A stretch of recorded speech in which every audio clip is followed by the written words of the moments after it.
ಭಗವದ್ಗೀತೆ ಅಧ್ಯಾಯ 1 ಶ್ಲೋಕ 14 ತತಃ ಶ್ವೇತೈರ್ಹಯೈರ್ಯುಕ್ತೆ ಮಹತಿ ಸ್ಯಂದನೆ ಸ್ಥಿತೌ ಮಾಧವಃ ಪಾಂಡವಶ್ಚೈವ ದಿವ್ಯೌ ಶಾಂಖೌ ಪ್ರದಧ್ಮತು. ಈ ಶ್ಲೋಕದ ಅರ್ಥ: ಬಿಳಿ ಕುದುರೆಗಳಿಂದ ಕೂಡಿದ ತಮ್ಮ ಭವ್ಯ ರಥದಲ್ಲಿ ಕುಳಿತಿದ್ದ ಮಾಧವ ಮತ್ತು ಪಾಂಡುಪುತ್ರರು ತಮ್ಮ ದಿವ್ಯ ಶಂಖಗಳನ್ನು ಊದಿದರು. ಇದರ ಭಾವಾರ್ಥವನ್ನು ನೋಡುವುದಾದರೆ, ಆಕಾಶವನ್ನು ಸ್ಪರ್ಶಿಸುತ್ತಿದ್ದ ಬೆಳ್ಳಿ ಕುದುರೆಗಳಿಂದ ಅಲಂಕೃತವಾದ ಭವ್ಯ ರಥವು ಅಡಿಗಲ್ಲುಗಳಲ್ಲಿ ನಿಲ್ಲದೆ ತನ್ನ ಸೌಂದರ್ಯವನ್ನು ಮೂಡಿಸುತ್ತಾ ನಿಧಾನವಾಗಿ ಮುಂದುವರೆದಿತು. ಆ ರಥದಲ್ಲಿ ಕುಳಿತಿದ್ದ ಮಾಧವ ಅಂದರೆ ಕೃಷ್ಣ ಮತ್ತು ಪಾಂಡುಪುತ್ರರು ತಮ್ಮ ಕೈಯಲ್ಲಿ ಹಿಡಿದಿರುವ ದಿವ್ಯ ಶಂಖಗಳನ್ನು ಎತ್ತಿ ಭದ್ರವಾಗಿ ಶ್ವಾಸ ಹಬ್ಬಿಸುತ್ತಾ ಉಚ್ಛ್ವಾಸದೊಂದಿಗೆ ಹಾದು ಹೋಯಿದರು. ರಥದ ಸುತ್ತಲೂ ಹಗುರ ಹಾರುವ ಹಕ್ಕಿಗಳು ಮತ್ತು ಗರಿಮೆಯುತ ಹಸಿರು ಕಾಡಿನ ಹೂವುಗಳು ಎಲ್ಲೆಡೆ ಸುಗಂಧವನ್ನೆರಡುಗಿಸುತ್ತಿದ್ದವು. ಮಾಧವನ ಮುಖದಲ್ಲಿ ಅಮಿತಾನಂದದ ಪ್ರತಿಬಿಂಬ ಉರಿಯುತ್ತಿತ್ತು. ಅವರ ಶ್ರೇಷ್ಠ ಧ್ವನಿಯಲ್ಲಿ ಶಂಖಸ್ಪಂದನಗಳು ಗಗನದಲ್ಲಿ ಪ್ರತಿಧ್ವನಿಸುತ್ತಾ ಸಮಸ್ತ ಪ್ರಾಣಿಗಳಿಗೆ ಶುಭ ಸೂಚನೆಯಂತೆ ತೋರುತ್ತಿದ್ದವು. ಪಾಂಡುಪುತ್ರರು ತಮ್ಮ ಧೈರ್ಯ ಮತ್ತು ಶೌರ್ಯದೊಂದಿಗೆ ಮಾಧವನ ಪಕ್ಕದಲ್ಲಿ ನಿಂತು ಶಂಖವನ್ನು ಊದಿದಾಗ ಸೂರ್ಯರಶ್ಮಿಯಂತೆ ಪ್ರಕಾಶವಂತಾದ ಶಬ್ದವು ಎಲ್ಲೆಡೆ ಹರಡಿತು. ಆ ಭವ್ಯ ದೃಶ್ಯವು ಕೇವಲ ಯುದ್ಧಕ್ಕೆ ಸಿದ್ಧತೆಯ ಸಂಕೇತವಲ್ಲ, ಧರ್ಮ ಮತ್ತು ಶೌರ್ಯವನ್ನು ಪ್ರತಿಬಿಂಬಿಸುವ ಮಹತ್ವಪೂರ್ಣ ಕ್ಷಣವಾಗಿತ್ತು. ಬಿಳಿ ಕುದುರೆಗಳು ರಥವನ್ನು ತನ್ನ ಶಕ್ತಿ ಮತ್ತು ಶ್ರದ್ಧೆಯಿಂದ ಎತ್ತುತ್ತಾ ಪ್ರತಿ ಹಾದಿಯಲ್ಲೂ ಪ್ರೀತಿ, ಧೈರ್ಯ ಮತ್ತು ದಿವ್ಯತೆಯ ಸಂದೇಶವನ್ನು ಹರಡುತ್ತಿದ್ದವು. ಹೀಗಾಗಿ ಮಾಧವ ಮತ್ತು ಪಾಂಡುಪುತ್ರರು ತಮ್ಮ ದಿವ್ಯ ಶಂಖಗಳನ್ನು ಊದಿದ ಕ್ಷಣವು ಶ್ರೇಷ್ಠತೆಯ, ಧರ್ಮಪರ ಮುನ್ಸೂಚನೆಯ ಹಾಗೂ ಸುಂದರತೆಯ ಸಂಕೇತವಾಗಿ ಇತಿಹಾಸದಲ್ಲಿ ಶಾಶ್ವತವಾಗಿ ಉಳಿಯಿತು. ಭಾರತೀಯ ಧಾರ್ಮಿಕ ಸಾಹಿತ್ಯದಲ್ಲಿ ಕೆಲವೊಂದು ಶ್ಲೋಕಗಳು ಕೇವಲ ಪದ್ಯರೂಪದಲ್ಲಿ ಮಾತ್ರವಲ್ಲ, ಅದ್ಭುತವಾದ ತತ್ವಜ್ಞಾನವನ್ನು ಹೊಂದಿವೆ. ಉದಾಹರಣೆಗೆ, ಬಿಳಿ ಕುದುರೆಗಳಿಂದ ಅಲಂಕೃತ ಭವ್ಯ ರಥದಲ್ಲಿ ಕುಳಿತ ಮಾಧವ ಮತ್ತು ಪಾಂಡವ ಎಂಬ ಶ್ಲೋಕವು ಕೇವಲ ಸೌಂದರ್ಯದ ದೃಶ್ಯವಲ್ಲ, ಅದರ ಹಿಂದೆ ದೈವಿಕ ತತ್ವ, ಜೀವನದ ಪಾಠ ಮತ್ತು ಮಾನವೀಯ ಧೈರ್ಯದ ಸಂಕೇತಗಳನ್ನು ಹಿಡಿದಿಡುತ್ತದೆ. ಈ ಶ್ಲೋಕದಲ್ಲಿ ವಿಶೇಷವಾಗಿ ಬಳಕೆಯಾದ 2 ಹೆಸರುಗಳು ಮಾಧವ ಮತ್ತು ಪಾಂಡವ ತಮ್ಮದೇ ಆದ ಅರ್ಥಭರಿತವಾಗಿವೆ. ಮಾಧವ ಎಂಬ ಶಬ್ದವು ಭಗವಂತನಿಗೆ ನೀಡಿರುವ ವಿಶೇಷಣ. ಇಲ್ಲಿ ಮಾ ಪದವು ಮುಖ್ಯವಾದ ಅರ್ಥವನ್ನು ಹೊಂದಿದೆ. ಒಂದು ಅರ್ಥದಲ್ಲಿ ಮಾ ಎಂದರೆ ಮಾತೆ, ಅಂದರೆ ಲಕ್ಷ್ಮಿ. ಆದ ಕಾರಣ ಮಾಧವ ಅಂದರೆ ಲಕ್ಷ್ಮೀಪತಿಯಾದ ಭಗವಂತ ಶ್ರೀಮನ್ನಾರಾಯಣ. ಇನ್ನೊಂದು ಅರ್ಥದಲ್ಲಿ ಮಾ ಜ್ಞಾನವನ್ನು ಸೂಚಿಸುತ್ತದೆ. ಭಗವಂತನು ಜ್ಞಾನದಲ್ಲಿ ಪುರೋಹಿತನಾಗಿದ್ದರಿಂದ ಆತನು ಮಾಧವನಾಗಿ ಪ್ರಸಿದ್ಧನಾದನು. ಶ್ರೀಕೃಷ್ಣನು ಮಧುವಂಶದಲ್ಲಿ ಹುಟ್ಟಿದುದರಿಂದ ಆತನು ಮಾಧವ ಎಂಬ ಹೆಸರಿನಿಂದ ಅಭಿವಂದ್ಯ. ವೇದಗಳಲ್ಲಿ ಮಾತೃ ಎಂಬ ಪದವನ್ನು ವಾಗ್ಮಯ, ಮಾತು ಅಥವಾ ಜ್ಞಾನವೆಂಬ ಅರ್ಥದಲ್ಲಿ ಉಪಯೋಗಿಸಲಾಗಿದೆ.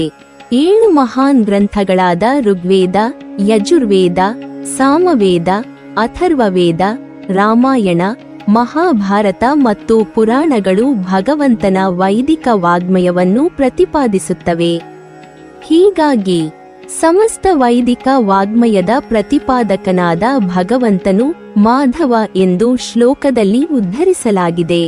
ಇನ್ನೊಂದು ಹೆಸರು ಪಾಂಡವ ಅರ್ಜುನನಿಗೆ ನೀಡಲಾಗಿದ್ದು, ಅದು ಮಾನವೀಯ ಅರ್ಥವನ್ನು ಹೊಂದಿದೆ. ಅರ್ಜುನ ಕುಂತಿಯ ಮಕ್ಕಳಲ್ಲಿ ಕೊನೆಯವನಾಗಿದ್ದನು. ಸಾಮಾನ್ಯವಾಗಿ ಕೊನೆಯ ಮಗನ ಮೇಲೆ ತಾಯಿಯ ಪ್ರೀತಿ ಹೆಚ್ಚು ಇರುತ್ತದೆ. ಅದಕ್ಕಾಗಿ ಅವನನ್ನು ಪಾರ್ಥ, ಕೌಂತೆಯ, ಪಾಂಡವ ಎಂದು ಕರೆಯುತ್ತಿದ್ದರು. ಅರ್ಜುನನು ಭಗವಂತನ ವಿಶೇಷ ಸನ್ನಿಧಾನವಿರುವ ವ್ಯಕ್ತಿಯಾಗಿದ್ದು, ನಾರಾಯಣನ ಜೊತೆಗಾರನಾದ ನರನ ರೂಪವನ್ನು ಹೊಂದಿದ್ದನು. ಮಾಧವ ಪಾಂಡವ ಎಂಬ ಸಂಗಮವು ದೈವಿಕ ಮಾರ್ಗದರ್ಶನ ಮತ್ತು ಮಾನವ ಧೈರ್ಯವನ್ನು ಪ್ರತಿಬಿಂಬಿಸುತ್ತದೆ. ಈ ಶ್ಲೋಕದಲ್ಲಿ ವಿವರಿಸಲಾದ ಭವ್ಯ ರಥವು ಕೇವಲ ಸೌಂದರ್ಯದ ದೃಶ್ಯವಲ್ಲ, ಜೀವನದ ಆಳವಾದ ತತ್ವವನ್ನು ಸೂಚಿಸುತ್ತದೆ. ನಮ್ಮ ದೇಹವನ್ನು ರಥವೆಂದು ಪರಿಗಣಿಸಿದರೆ ಭಗವಂತನು ಅದರ ಯಜಮಾನ. 4 ಕುದುರೆಗಳು 4 ವೇದಗಳನ್ನು ಪ್ರತಿನಿಧಿಸುತ್ತವೆ. ಬಿಳಿ ಬಣ್ಣವು ಸತ್ವಗುಣದ ಸಂಕೇತ, ಶುದ್ಧತೆ, ಜ್ಞಾನ ಮತ್ತು ಧಾರ್ಮಿಕ ಶ್ರದ್ಧೆಯನ್ನು ಸೂಚಿಸುತ್ತದೆ. ಆದ್ದರಿಂದ ಜೀವನದ ರಥವನ್ನು ಸತ್ಯ, ಧರ್ಮ ಮತ್ತು ಜ್ಞಾನವೆಂಬ ನೇರಿಗಳ ಮೂಲಕ ಮುನ್ನಡೆಸುವ ಪ್ರಕ್ರಿಯೆಯಲ್ಲಿ ಭಗವಂತನು ಸದಾ ನಮ್ಮೊಂದಿಗೆ ಇರುವುದನ್ನು ಈ ಶ್ಲೋಕವು ತಿಳಿಸುತ್ತದೆ. ಇವು ಮಾತ್ರವಲ್ಲ, ಮಾಧವ ಪಾಂಡವ ಎಂಬ ಶಬ್ದಜೋಡಿ ಕೇವಲ ವ್ಯಕ್ತಿಯ ಹೆಸರಲ್ಲ, ಅದು ದೈವಿಕ ಮಾರ್ಗದರ್ಶನ, ಶಕ್ತಿಶಾಲಿ ಯಜಮಾನ ಮತ್ತು ಮಾನವ ಜೀವನದ ಪಾಠವನ್ನು ಪ್ರತಿಬಿಂಬಿಸುತ್ತದೆ. ಈ ಶ್ಲೋಕವನ್ನು ಗ್ರಹಿಸಿದಾಗ ಕೇವಲ ದೃಶ್ಯ ಸೌಂದರ್ಯವಲ್ಲ, ಭಗವಂತನ ಸಾನ್ನಿಧ್ಯ, ಜೀವನದ ತತ್ವಜ್ಞಾನ ಮತ್ತು ಧರ್ಮಪರ ಜೀವನದ ಮಹತ್ವವನ್ನು ನಾವು ಅರಿಯಬಹುದು. ಮಹಾಭಾರತದಲ್ಲಿ ಯುದ್ಧದ ದೃಶ್ಯಗಳನ್ನು ವಿವರಿಸುವಾಗ ಸಾಮಾನ್ಯವಾಗಿ ನಾವು ನೋಡುವ ದೃಶ್ಯವು ಮಾತ್ರವಲ್ಲ, ಅದರ ಹಿಂದೆ ಅಡಗಿರುವ ಭಾವನೆಗಳು, ಭರವಸೆ ಮತ್ತು ಮಾನವೀಯ ಚಿಂತನೆಗಳು ಸಹ ಪ್ರಮುಖವಾಗಿವೆ.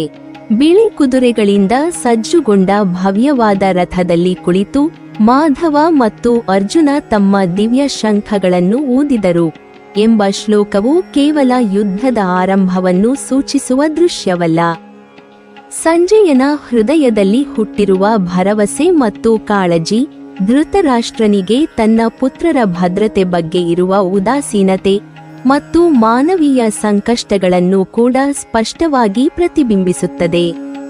ಸಾಂಪ್ರದಾಯಿಕವಾಗಿ ಪಾಂಡವರ ದೃಷ್ಟಿಕೋನದಿಂದ ಇದು ಯುದ್ಧ ಘೋಷಣೆಯ ಕ್ಷಣ, ಆದರೆ ಸಂಜಯನ ದೃಷ್ಟಿಯಿಂದ ಈ ಶ್ಲೋಕವು ಹೃದಯಸ್ಪರ್ಶಿಯಾದ ಭಾವನೆಗಳನ್ನು ವ್ಯಕ್ತಪಡಿಸುತ್ತದೆ. ಸಂಜಯನು ಕೇವಲ ಘಟನೆಗಳನ್ನು ವರದಿ ಮಾಡುವುದೇ ಅಲ್ಲ, ಆತನು ತನ್ನ ಸಹಾನುಭೂತಿಯೊಂದಿಗೆ ದೃಶ್ಯವನ್ನು ಜೀವನಪೂರ್ಣವಾಗಿ ಅನುಭವಿಸುತ್ತಾನೆ. ಮಾಧವ ಅರ್ಜುನ ರಥದಲ್ಲಿ ಕುಳಿತು ಶಂಖಗಳನ್ನು ಊದುತ್ತಿರುವ ದೃಶ್ಯವು ಸಂಜಯನ ಮನಸ್ಸಿನಲ್ಲಿ ಭರವಸೆಯ ಪ್ರತಿಫಲವನ್ನು ಮೂಡಿಸುತ್ತದೆ. ಅದರ ಮೂಲಕ ಶ್ರೇಷ್ಠ ಯೋಧರ ಧೈರ್ಯ, ಮಾರ್ಗದರ್ಶನ ಮತ್ತು ದೇವಿಯ ಸಾನ್ನಿಧ್ಯವು ಕೂಡ ವ್ಯಕ್ತವಾಗುತ್ತದೆ. ಈ ದೃಶ್ಯವು ಧೃತರಾಷ್ಟ್ರನ ಮನಸ್ಸಿಗೆ ಕೂಡ ಹೃದಯಸ್ಪರ್ಶಿಯಾಗಿ ತಲುಪುತ್ತದೆ. ಸಂಜಯನ ವರ್ಣನೆಯ ಮೂಲಕ ಓದುಗನು ಮಾತ್ರವಲ್ಲ, ಧೃತರಾಷ್ಟ್ರನು ಸಹ ತನ್ನ ಪುತ್ರರ ಭದ್ರತೆಗಾಗಿ ಇನ್ನೂ ಕೆಲವರಸೆಯ ಆತಂಕವನ್ನು ಅನುಭವಿಸುತ್ತಾನೆ. ಬಿಳಿ ಕುದುರೆಗಳಿಂದ ಸಜ್ಜುಗೊಂಡ ಭವ್ಯವಾದ ರಥ ಎಂಬ ದೃಶ್ಯವು ಸೌಂದರ್ಯ, ಶಕ್ತಿ ಮತ್ತು ಧೈರ್ಯದ ಸಂಕೇತವಾಗಿದ್ದು, ಶಂಖಸ್ಪಂದನವು ಯುದ್ಧ ಆರಂಭದ ಘೋಷಣೆಯ ಜೊತೆಗೆ ಭರವಸೆಯ ಪ್ರತಿಧ್ವನಿಯನ್ನು ಮೂಡಿಸುತ್ತದೆ. ಇತರರು ಈ ದೃಶ್ಯವನ್ನು ಕೇವಲ ಯುದ್ಧದ ಘೋಷಣೆ ಎಂದೇ ಸ್ವೀಕರಿಸಬಹುದು, ಆದರೆ ಸಂಜಯನ ಹೃದಯದಲ್ಲಿ ಈ ಶಬ್ದವು ಶಕ್ತಿಶಾಲಿಗಳ ಜೊತೆಗೆ ಭಗವಂತನ ಸಹಾನುಭೂತಿ ಇದೆ ಎಂಬ ಭಾವನೆಯನ್ನು ಉಂಟುಮಾಡುತ್ತದೆ. ಹೀಗಾಗಿ ಶ್ಲೋಕವು ಕೇವಲ ಸೌಂದರ್ಯ ಅಥವಾ ಶಕ್ತಿ ಪ್ರತಿರೂಪವಲ್ಲ, ಅದು ಮಾನವೀಯ ಭಾವನೆ, ಭರವಸೆ, ದೇವಿಯ ಮಾರ್ಗದರ್ಶನ ಮತ್ತು ಯುದ್ಧದ ಸಂಕಷ್ಟಗಳಲ್ಲಿ ಸಹಾನುಭೂತಿಯ ಮಹತ್ವವನ್ನು ತೋರಿಸುತ್ತದೆ. ಇಲ್ಲಿ 2 ದೃಷ್ಟಿಕೋನಗಳು, ಪಾಂಡವರ ಧೈರ್ಯ ಮತ್ತು ಸಂಜಯನ ಭಾವನಾತ್ಮಕ ಪ್ರತಿಕ್ರಿಯೆ, ಸ್ಪಷ್ಟವಾಗಿ ಒಂದೇ ಕ್ಷಣದಲ್ಲಿ ಒಟ್ಟುಗೂಡಿವೆ. ಈ ಮೂಲಕ ಓದುಗನು ಕೇವಲ ಘಟನೆಯ ವರದಿ ಮಾತ್ರವಲ್ಲ, ಅದರ ಹಿಂದೆ ಅಡಗಿರುವ ಭಾವ, ನಿರೀಕ್ಷೆ ಮತ್ತು ಸಂಕಷ್ಟವನ್ನು ಕೂಡ ಅನುಭವಿಸಬಹುದು. ಭಾರತೀಯ ತತ್ವಸಿದ್ಧಾಂತದಲ್ಲಿ ಜೀವನವನ್ನು ಯುದ್ಧಭೂಮಿಯಂತೆ ಪರಿಗಣಿಸುವುದು ಸಾಮಾನ್ಯವಾದ ದೃಷ್ಟಿಕೋನ. ಗೀತೆಯ ಶ್ಲೋಕದಲ್ಲಿ ಮಾಧವ ಅರ್ಜುನ ಯೋಗವು ವ್ಯಕ್ತಿಯ ಜೀವನವನ್ನು ರಥದಂತೆ ರೂಪಕವಾಗಿ ಚಿತ್ರಿಸುತ್ತದೆ. ಇಲ್ಲಿ ಭಗವಂತನು ಯಜಮಾನ, ಅರ್ಜುನನು ಪಾಂಡವರ ರೂಪದಲ್ಲಿ ಯಾತ್ರಿಕ. 4 ಕುದುರೆಗಳು 4 ವೇದಗಳನ್ನು ಸೂಚಿಸುತ್ತವೆ. ಬಿಳಿ ಬಣ್ಣವು ಸತ್ವಗುಣವನ್ನು ಪ್ರತಿಬಿಂಬಿಸುತ್ತದೆ.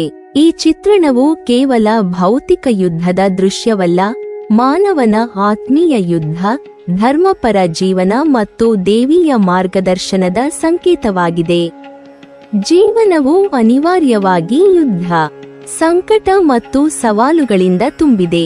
ಆದರೆ ಭಗವಂತನು ಮಾರ್ಗದರ್ಶಕನಾಗಿ, ಆತ್ಮೀಯ ಧೈರ್ಯ ಮತ್ತು ಭರವಸೆ ನೀಡುವ ಶಕ್ತಿಯಾಗಿ ನಿಂತಿದ್ದಾರೆ. ದ್ವೈತ ದೃಷ್ಟಿಕೋನದಲ್ಲಿ ಭಗವಂತನು ಪರಮಾತ್ಮ, ಸ್ವತಂತ್ರ ಮತ್ತು ವಿಶ್ವದಿಂದ ವಿಭಿನ್ನ. ಜೀವಾತ್ಮಗಳು ಭಗವಂತನಿಂದ ಭೇದವಿರುವುದರಿಂದ ಆತನು ಮಾನವನ ಮೇಲೆ ಕರುಣೆ ತೋರಿಸಿ ಮಾರ್ಗದರ್ಶನ ನೀಡುತ್ತಾನೆ. ಶ್ಲೋಕದಲ್ಲಿ ಮಾಧವ ಅರ್ಜುನ ಯೋಗವು ಭಗವಂತನು ಜೀವನದಲ್ಲಿ ಮಾರ್ಗದರ್ಶಕನಾಗಿ ಇರಬೇಕು ಎಂಬುದನ್ನು ತತ್ವಮಯವಾಗಿ ಪ್ರತಿಪಾದಿಸುತ್ತದೆ. ರಥ, ಅರ್ಜುನ ಮತ್ತು ಕುದುರೆಗಳ ರೂಪಕಗಳು ಮಾನವನ ಜೀವನದಲ್ಲಿ ದೇವಿಯ ಶಕ್ತಿಯ ಮಾರ್ಗದರ್ಶನವನ್ನು ಸೂಚಿಸುತ್ತವೆ.